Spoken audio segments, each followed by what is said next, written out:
কাক বলে কোকিল হবে সেটা চেরা ডাক, টিয়া পাখির ঘাড় মটকাবো করে দেবো ফাঁক। রাজের এই ব্যবহারটা কিন্তু আমার কখনোই ভালো লাগে না। ওকে বারবার বললাম তুমি কি ডাব খাবে, তুমি কি ডাব খাবে। ওয়েট, রাজদাদা লোক সমাজে ডাবটা খাবে কি করে? আমার বরটা কিন্তু সবসময় ওরকমই করে। কি আর করবে, যেই ডাব খেতে চায় সেটার পাই কোথায়? তখনই আমি খাবো, তখনই আমার কাছে কে খায়, এটা হলো ভালোবাসা। যখন তুমি খাবে তখনই তো দাদাও খাবে, মানে ওই ডাবের জল। একটা এগরোল নিয়ে যে শাশুড়ি বৌমার মধ্যে ঝামেলা বেঁধে যাবে আমি স্বপ্নেও ভাবিনি। এগরোল নিয়ে ঝামেলা হচ্ছে, বেঁচে গেলে দিদি। সম্পত্তি নিয়ে ঝামেলা হলে ব্যাকগ্রাউন্ডে খালি গাছপালাই থাকতো। আমি বানিয়েছিলাম দুটো এগরোল, একটা রাজের জন্য আর একটা থেকে অর্ধেক আমার জন্য, মার জন্য। কিন্তু মার এগরোলটা এত ভালো লেগে গেছে যে অর্ধেকটা খেয়ে মনটা ভরেনি। দিদি কিন্তু খুব চালু মাল, জানে আমার বরটা পুরো পাঁঠা। যখনই দেখছে খাবো আমি হাফ, তখনই পাবো আমি গোটা। দিদি তার মানে তুমি খাবে রুই, আর শাশুড়ি কপালে জুটবে রুইয়ের কাটা। कौन है ये लोग, कहां से आते हैं? যখনই আমি খেতে বসবো তখনই কিন্তু আমার সামনে ক্যামেরাটা নিয়ে হাজির হয়ে যায়। কি করবে বলো, রাজদার ইনকাম সোর্সই তো এটাই। সত্যি কথা বলতে আমারও খুব ভীষণ রাগ ধরে যায় ক্যামেরার সামনে বসে বসে খেতে। বালছাল ভিডিও করবে আর তুমি পোস্ট করবে, আর তারপরেই पैसा ही पैसा होगा। তাই আমি বলছি তুমি এবার আসো, আমি তোমার ক্যামেরা করে দিচ্ছি খাওয়ার সময়। আর মা করেছিল আমার জন্য ফ্রাইড রাইস আর চিকেন কষা, যেন মনে হচ্ছে বিড়াল সালা মেকআপ করে খেতে বসেছে। আমি চেটেপুটে সবটা খেয়ে নিচ্ছিলাম। খেতে বসে মারা বিড়ালের মতো, আর খায় 195 টাকা কেজি সগুনা মুরগির মতো, পুরো ছিটিয়ে। রাজ কিন্তু ও নিজের যত্নের থেকে আমার যত্নটা সবসময় বেশি নেয়। ব্যবসাদাররা প্রোডাক্টের যত্নটাই বেশি করে, এটাকে কেয়ার বলে না, এটাকে প্রোডাক্ট সেল বলে। চলো না আমার সাথে একটু হাঁটো। আমার তো মনে হয় দাদা এতদিন হুইল চেয়ারে ছিল, তাই হয়তো ভিডিওটা বানিয়ে দিদি ডাক্তারকে দেবে।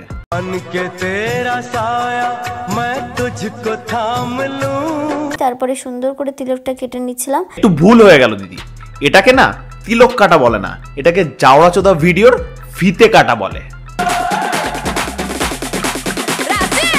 বিয়ের আগে মেহেন্দির দিন আমার বর যে আমার সাথে এমন ব্যবহারটা করবে আমি কল্পনাও করতে পারিনি। খারাপ ব্যবহার করবে কি করে, দাদার তো ভালো ইনকামই নেই।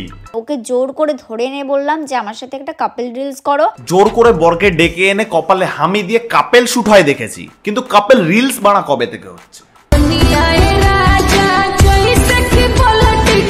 আচ্ছা, তার মানে ক্যামেরা করছে দুষ্টু দিদির বর। তো খুব কষ্টে হাতে পায়ে ধরে এইটুকুনি ভিডিও করাতে পেরে। ওটাকে হাত পা বলে না, ওটাকে কোমর বলে। একটু জিগাটা পড়ে এসো। বড়া কপালে দিল হামি, রাজ আমার পাটাচোদা স্বামী।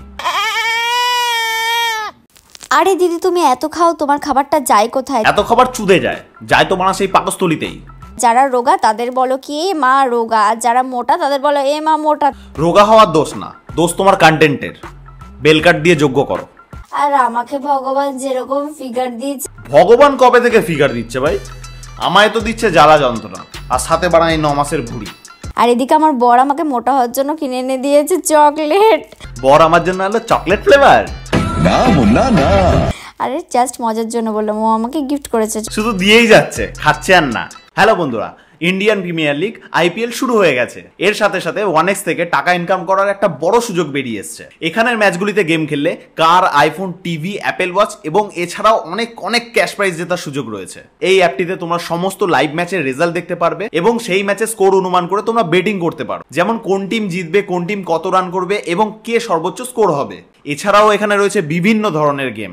আর রেজিস্টার করার সময় আমার দেওয়া প্রোমো কোড ওয়ানাবির ব্যবহার করলে প্রথমবার ডিপোজিটে 66,000 টাকা পর্যন্ত পেয়ে যেতে পারো। তোমরা সহজে পেটিএম, ব্যাংক এবং অন্যান্য পদ্ধতির মাধ্যমে তোমরা তোমাদের জেতা টাকা তুলে নিতে পারো। তাহলে দেরি কিসের, গুগলে যাও, গিয়ে এখনই টাইপ করো 1xbet। আর রেজিস্টার করার সময় ফার্স্ট কমেন্টে আমার দেওয়া প্রোমো কোডটি ব্যবহার করো। তোমার ফেভারিট টিমকে সাপোর্ট করো আর অনেক ক্যাশ প্রাইজ যেত।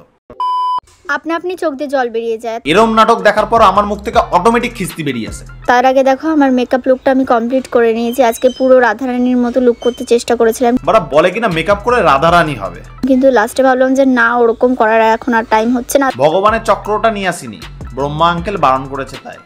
অনেক দিদি ভাই কমেন্ট করছো দিদি আমার এইটা শরীর খারাপ, একজন কমেন্ট করছে আমার এইটা শরীর খারাপ। চলো দিদি আবার ডক্টরও, মুন্নি বেহেন এমবিবিএস। শরীর খারাপ যে কি জিনিস, কি মারাত্মক জিনিস, রোগ কি জিনিস সেটা আমি খুব ভালো করে জানি। শরীর খারাপ কি জিনিস সব জানে, কিন্তু কন্টেন্ট কি জিনিস সেটা জানে না। তো আমি একটা কথাই বলবো, রোগকে কখনো ভয় পাবে না। না, রোগকে কেন ভয় করতে যাব? ভগবানের কাছে সবসময় বলবে যেন তোমাকে সে রোগের সাথে মোকাবেলা করার শক্তিটুকু ভগবান দেয়। তো লাস্ট স্টেজ, বিছানায় শুয়ে 4 দিন বাদে মরবো জেনেও আমি খুশি, কারণ 4 দিন ধরে হ্যান্ডেল তো মারতে পারবো। শান্তি দেবে কিনা জানি না, তবে সুখ দেবে অনেক। শপিং করতে কার না ভালো লাগে? আমার ভালো লাগে না, কারণ ভাই অনেক টাকা লাগে, আর তাছাড়াও আমি তো গরিব। তুমি নিয়ে নিচ্ছি রাজের জন্য শার্ট, এখনো কিন্তু অনেক কিছু বাকি আছে। জামার কালার এমন ভাবে বের করছে মনে হচ্ছে রামধনু দোকানে এসছে। আরে দেখো ড্রেসের সেকশনে চলে এসেছি, কোন ড্রেসটা তোমাদের ভালো লাগছে সেটা কমেন্ট করে বলবে। ড্রেস তো না, যেন যুদ্ধের ড্রেস। আর আমি কোন ড্রেসটা নিয়েছি তারপরে আমি পরের ভিডিওতে দেখাবো। আর পরেরটা দেখে মনে হচ্ছে তো কেজিএফ এর আধিরার জামা। তো বন্ধুরা, আজকের ভিডিও এই অবধি থাকলো। যদি ভিডিওটি ভালো লাগে তাহলে তোমরা গুছিয়ে লাইক, কমেন্ট, শেয়ার, সাবস্ক্রাইব সব কিছু করে দাও। আর আমাকে কমেন্টে জানিও রোজটা কেমন লাগলো। নেক্সট ভিডিওতে তোমাদের সাথে আবার দেখা হবে, ততক্ষণের জন্য টাটা। বন্ধু বসো কাছে, হাত দিও না ডালিম গাছে।